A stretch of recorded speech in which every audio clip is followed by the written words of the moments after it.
imtahanı verməmişdən əvvəl də əslində ADA-nı fikirləşirdim yazmağı.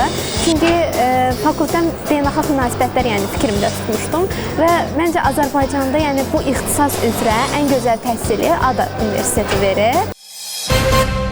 Birinci gün bura gələndə gördüm ki, çox disiplinli bir universitetdir, çox məsuliyyətdir. Yəni ki, bizdə hər şey deadline-dır da, yəni deadline-ı biz gözləməliyik. Məsəl üçün, müəyyən vaxtda kimi, müəllim əgər deyirsə saat 11-ə kimi esseni yazıb göndərin, biz həmin vaxtda kimi yazıb göndərməliyik. Mən bura gəlməmişdən əvvəl ingilis dilinin yalnız elementar səviyyəsində idi, hansı ki, çox zəif idi. Amma bura gələndən ingilis dili öyrəndiyimə görə ingilis dilindəki informasiya bazasına qapılarım açıldı. Bizdə həmçinin elektiv dərs kimi leadership dərsi var, hansı ki, ilk dəfə olaraq bu ildən başlanılıb keçilməyə. Çox qlobal məsələlər keçirik həmin dərsdə. Burada bizə müəllim öyrətdi ki, qrupda necə kooperativ olmalısan gərək, qrupça işləməyi bacarmalısan. Avropa ölkələrində, yəni qərb ölkələrindəki kimi bizdə GPA balı ilədir, yəni sistem və 4 GPA üzərindən gərək 3,75-dən yuxarı yığıla ki, pulsuz davam elətdirə bilsin. Və bu da ki, əslində bir qədər çox görsənir 3,75, amma heç elə də deyil. Yəni ki, müəllimin dedikləri hər bir şeyi eləyən uşaq və hansı ki, o qədər də çətin deyil. Yəni, burada dərs saat 9-da başlayır, 4-də qutarır və hər şey izah olunur çox gözəl şəkildə. Yəni, məncə, yəni ki, 3,75-i keçə bilər. Mən qəbul imtahanı hazırlaşarkən də bundan əvvəl də, yəni mənim qardaşım burada artıq ADA-da oxuyurdu, biznes idarəetmə fakültəsində. Məndə artıq ADA haqqında müəyyən bir fikir formalaşmışdı. Yəni mən buranı çox yaxşı bir universitet kimi təsəvvür edirdim artıq və yəni imtahan verdikdən sonra da, yəni yüksək nəticə topladıqdan sonra da gördüm ki, həqiqətən də mənim şansım var bura qəbul olmağa və mən düşündüm ki, bu şansdan yararlanım və ADA-nı seçdim.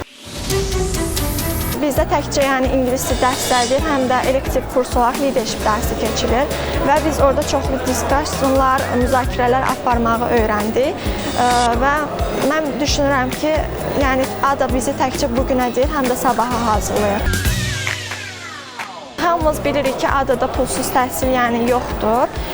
Pulsuz təhsil almaq üçün müəyyən həddi keçməlisən. O da 4 üzərindən, 4 GPA üzərindən 3,75-dir. Və mən düşünürəm ki, ADA-ya qəbul olmazdan qabaq tələbələr, yəni bizim kimi hər kəs ADA-nın şərtlərini nəzərə almalıdırlar.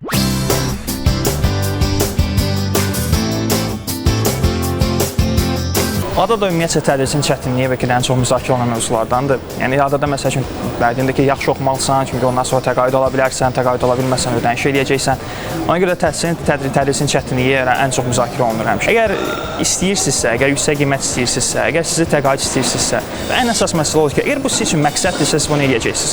Yox, əgər məqsəd deyilsə, istəyirsiniz, şikayət eləyəcəksiniz və yaxud da ki, müəyyən bir imkanlardan da qaçmağa çalışacaqsınız. Məqsədiniz əgər doğrudan o təqaüdü əldə eləməkdirsə, doğrudan yaxşı oxumaqdırsa, bu tamamilə mümkündür.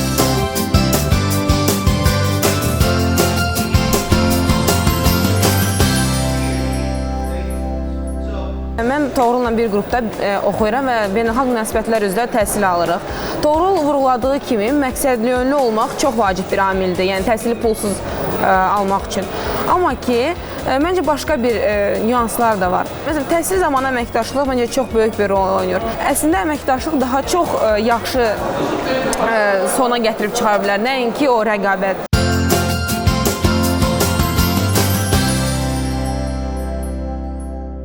Burada sizə artıq müəyyən biliklər verilir, bacarıqlar verilir, çox lazımlı fənləri əldə edirsiniz, lazımlı fənləri bilik əldə edirsiniz və onun nəticəsi olaraq da biliyinizi inkişaf etdirirsiniz və o artıq o öyrənməkdən həzz alırsınız.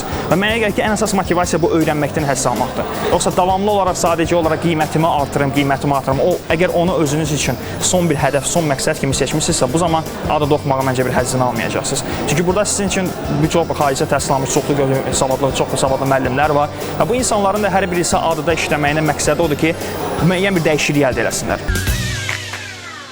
və biz dərsdən kənar həmçinin proyektlərdə də iştirak edirik. Məsəl üçün biz lidership dərsində artıq öz proyektimizi yaratmışıq. Bu da Reading a Book, yəni kitab oxumaq adı ilə gedir və biz artıq çoxlu bəzi işlər görmüşük bunun üzrə. Məsəl üçün ADA Universitetində biz tələbələri cəlb edirik kitab oxumağa dərsdən əlavə. Düzdür, bizdə o qədər də vaxt qalmır, çünki dərslər çoxdur. Amma biz hansı ki planlı şəkildə kimlər ki işlərini görür, biz onları çalışırıq cəlb edək ki, əlavə bədii ədəbiyyat oxusunlar, öz dünya görüşlərini inkişaf etdirsinlər, artırsınlar.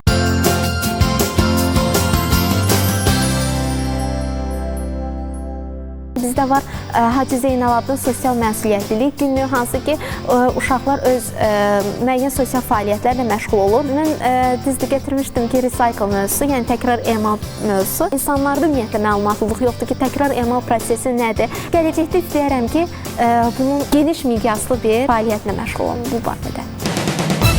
Özünüzü bir ada tələbəsi kimi təqdim etməyiniz artıq sizin haqqında müəyyən bir fikirlərin yaranmağına gətirib çıxarda biləcək. Bu ilə həm də ki, mən bir Amerikanın Dövlət Departamentinin başqa bir xüsusi proqramına qoşuldum, müraciət etdim və oradan da qəbul ola bildim.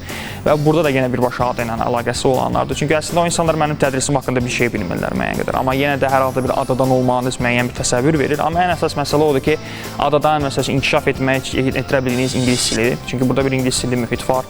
Davamlı o mühitdə danışa bilirsiniz, dilinizi inkişaf etdirə bilirsiniz. Adadan əvvəl gələndə də mən ingiliscə danışa bilirəm, amma təbii ki, buradakı imkanlarla müqayisə olunur. Çünki davamlı gündəlik ünsiyyətdə istifadə edirsiniz ingilis dilini. Hər bir kəsə bu dəqiqə liderliyi bacarığı olan, düzgün qərar vermə bacarığı olan, dəyişiklik etmək düşüncəsi olan insanlar axtarırlar. Çünki dəyişikliyə hər bir zaman ehtiyac var və adada da təbii ki, bunu əldə edə bilirsən. Əgər istəsən, uğur modeli yarada bilirsən.